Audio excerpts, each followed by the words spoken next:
My name is Robert Kayanja. I want to welcome you to Gold Meadow Farm. We are in the district of Chiriandongo on the area called, and if you ferment this and you turn it into silage, because for us here what we do in the dry season like now, we turn to this because it's moist, it has got water in it and sugar in it. The silage we make out of maize, and we bring it and we put it in this place and we bury it. And so we store this food for eventualities, just in case they have no fuel for machinery, tractor is down, and the herdsmen are sick.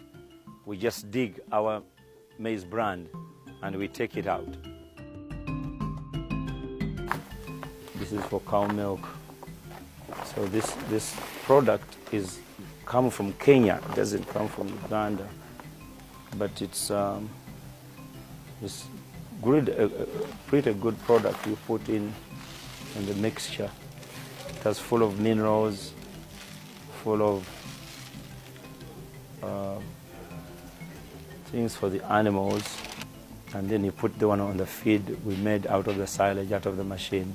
Add in the molasses, you mix it here and everything, then you feed them. This is the spray race.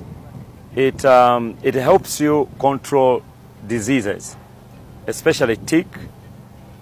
Ticks are very, very dangerous to animals, especially the cows. You don't waste much more drugs as you would have wasted if you are spraying them or you are throwing them in a deep.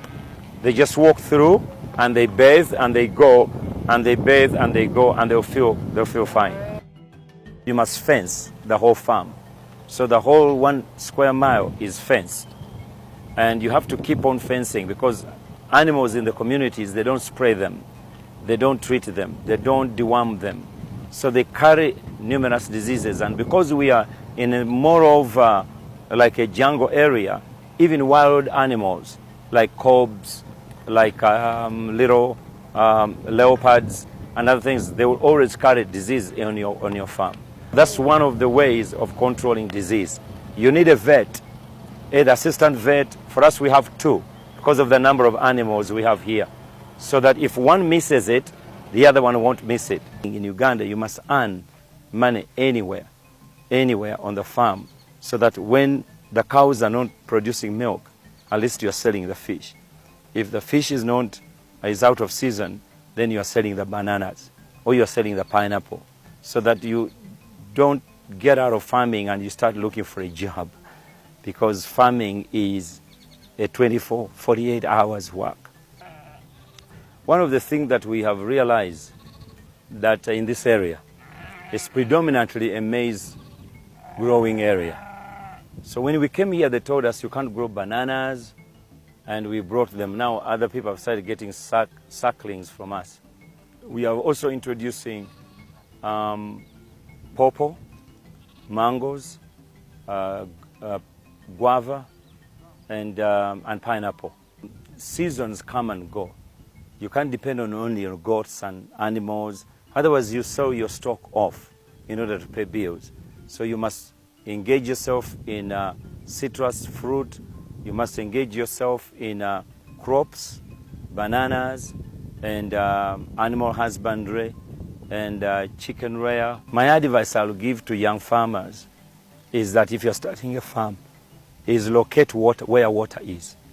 Before you even think about buying land, locate where water is. If there's no water table or anywhere, create one. Dig a pond. Rain will fill it. This place didn't have natural rivers or fountains of water. We had to dig it. We've got about 6 or 7 ponds of this magnitude. We're going to use this one for fish. We will do tilapia and catfish, and we're going to try also now perch. We are now treating the water so that you kill every germ and every bacteria, and also kill the acidity of the soil. Then when the fish come, they will be able to live of whatever you are putting in.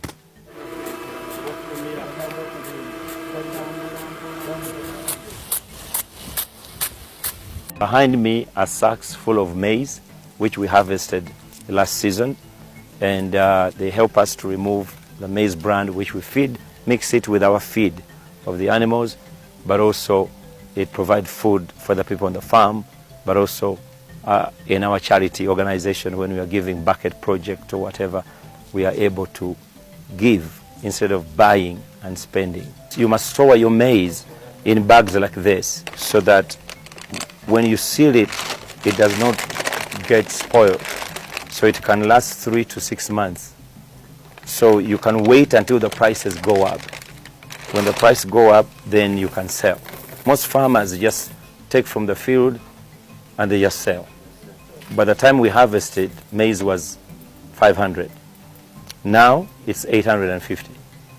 So probably this will be a right time to sell and you can make some money. But without proper storage, farmers cannot do anything. Our farm is well organized in terms of team. We build it on teamwork. For example, we have the herdsmen. The herdsmen are responsible to make sure that the animals are fed. We have got a team that is responsible to be in the cow's kitchen. They're the one producing the food, producing the silage, cutting the grass, bring molasses, bring maize bran. They are an entire team. Their work is to just wake up in the morning and produce food for the animals. And then we have got 2 veterinary assistants that are taking care of the animals, and they are living here on the farm to make sure that if an animal gets sick at night, it has some help it can get. We had a disease that hit us about 7-9 months ago. It was called CCPP, and it's an acute pneumonia. I say it's the COVID of the goats. So we lost 600 of them. But since then, we have come to realize that this disease comes from Kenya, Karamoja, Lira, and it began to penetrate. So now we are more conversant about that, and we have got doctors who can treat it very well. We've discovered medicine.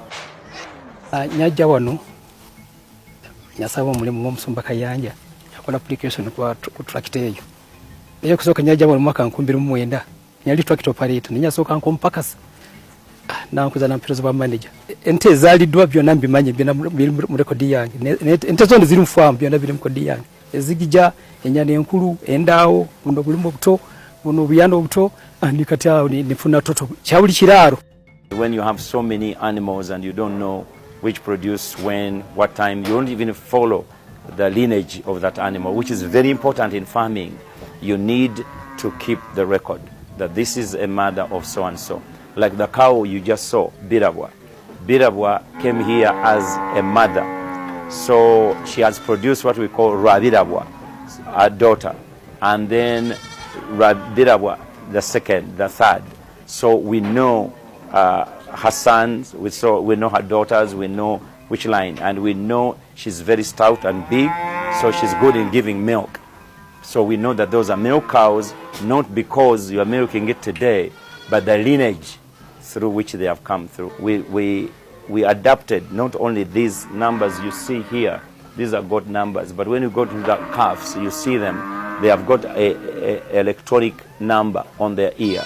So all we have to do is put the reader as it passes by, and we know that this is connected to this and this and this and that. We are employing over 100 workers from the community, and so livelihood have changed, especially most of the young people have found jobs, and even mothers, especially in terms of the harvest, in terms of weeding, we go to up to 200 workers on the farm on a daily basis. And it has really improved the livelihood of people. There was a man called Viancy. He came here. His picture was so beautiful. And he asked me if we could employ him. So we gave him a job of building Olukoni at the fence of the farm. By the time he finished, he had bought a border. Now he has 2 of them. They are making business for him. His family is better. And so that's one life. But even others, in the communities. People's lives have changed. Kids are going to school. We have got machines that make, we have tractors, first of all. Every farm must have a tractor. And we have got about 3 tractors. 2 of them are in repair here on the farm. We bring the mechanics to do it here on the farm. The other one is silage makers, because you have to, we plant a lot of napier grass, which is ebisagazi or elephant grass in Africa as it's known, and we turn it into animal feed. And we also grow maize, and we turn it into silage. So we have got silage makers. We've got, we also plant grass. Colis Guyana is one of the grass you'll see on the farm we've planted, and we've got the machines that cut it, because it's intensive. It's labor intensive, so you need machinery to do that. We also have machines. As I said, we are in a process of installing the maize mill, but you need the shredder that shreds the maize from the chikongoliro. So you need that. So that one we have. That's why we separate, and then we get the seed. The others is the irrigation system. The irrigation system, we just took the we just got it recently. It's going to help us on irrigating our bananas, irrigating our crop. I didn't know until I attended Harvest Money conference at Nambole. It really helped me. I saw irrigation. I saw machinery, silage machinery, tractors. I saw, I recommend that everyone who wants to engage in farming to attend that conference. I think it's a blessing from heaven, so that you can get more knowledge. Many of us were not agriculturists, but you have to really make things work